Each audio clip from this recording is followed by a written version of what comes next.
J'étais comme, ça fait-tu mal? Il dit, non, il te gèle. Je dis, comment il te gèle? Il dit, il te pique dans l'œil. J'étais comme, tabarouette, man!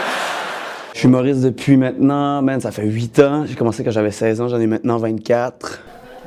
Je sais pas, je parle, on continue, je connais les occasions. Tu sais, ce qui a vraiment changé, c'est quand la pandémie est arrivée, TikTok est arrivé, tout le monde s'est mis à mettre des genres de sketch, des 30 secondes de stand-up, puis là, on se retrouvait sans job, puis pas de show, rien, fait que j'ai juste tout droppé sur TikTok. C'est à Hochelaga Maisonneuve, mesdames et messieurs, puis les gens, ils parlent mal de Hochelag, ça me fait de la peine, moi, j'essaie de défendre Hochelag de tout mon cœur. Mais des fois, je sors puis je vois des trucs, bro. Comment tu veux que je défende ça? Comment? 3/4 du monde, là, genre, je fais la joke sur scène, mais c'est ça pareil, genre, ils m'ont vu sur TikTok, tu sais, puis ils sont venus, puis that's it, t'sais. Ils ont pas comme une perception de comme professionnel versus, tu sais, c'est comme, on n'est pas des docteurs, là, on s'en fout s'il y a des diplômes sur le mur, là, c'est comme, moi, si tu me fais rire, t'es drôle. Comme, témoin de qui, Jéhovah? C'est qui ce style-là? Comme... Il y a encore des gens qui offrent des shows 1h30, genre one shot.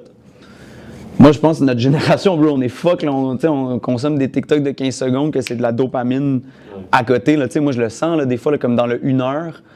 Faut tellement que ça soit intéressant pour que, genre, il reste accroché tout le long, tu sais. Tout ce que je mets sur Insta n'existe pas sur scène. C'est-à-dire que si j'ai sorti quelque chose, je veux pas que les gens payent pour le voir. J'essaie d'écrire des trucs qui sont comme un peu intergénérationnels, comme ça te donne plus de nuances sur tes propos, parce que sinon, c'est trop unilatéral, puis tu sais, c'est facile, je pense, de faire rire comme... Pas facile, mais il y a quand même une facilité à parler à quelque chose, à des gens qui te comprennent déjà. Ouais. Mais de tendre la main, essayer d'aller chercher plus le monde, ça, c'est plus difficile, tu sais. Puis moi, bien vite, je me rendais compte que, tu sais, des fois, il y avait des gens plus vieux qui venaient me voir, whatever, ou tu sais, comme des jeunes qui invitaient leurs parents, tu sais. Puis je me disais, mais je veux que ces gens-là aient une expérience à avoir aussi dans mon spectacle.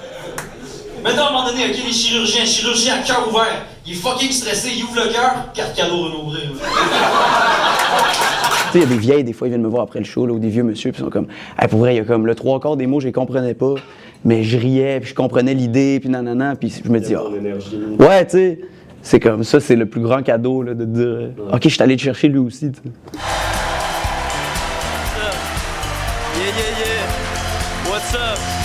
Tu sais, mettons Rachid Badouri, là, quand il a fait son premier gala, là, ça a tout changé dans sa vie. Là. C'est comme, il a pété ça, bam, carrière, comme... Avant, c'était vraiment puissant, ça, t'sais. Puis moi, quand je suis arrivé, c'était déjà plus ça, t'sais. Le ZooFest, tout ça, ça voulait dire quelque chose, mais comme...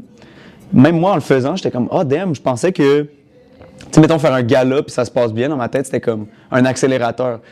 Puis finalement...